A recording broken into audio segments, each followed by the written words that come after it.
Soy Belki Carpintero, la Mary Ainwood a candidata Mary Bonnoire 2019.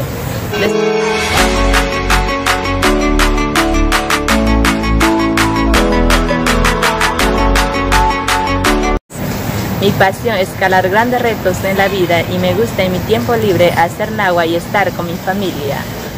La cultura, la tradición y el idioma, para mí es importante preservarlo entre nosotros mismos, luego enseñar a los demás haciendo docencia entre lo más vulnerable.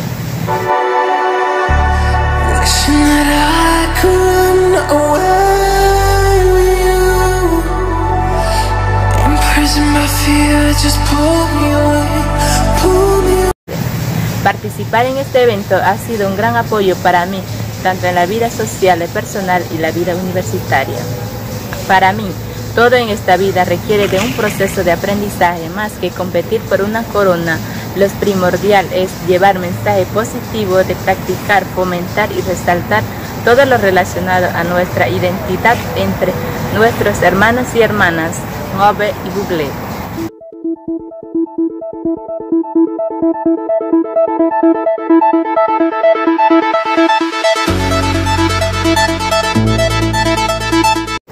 Recuerde, lo esperamos a la gran final de Mary Bonnoire 2019. Muchas gracias.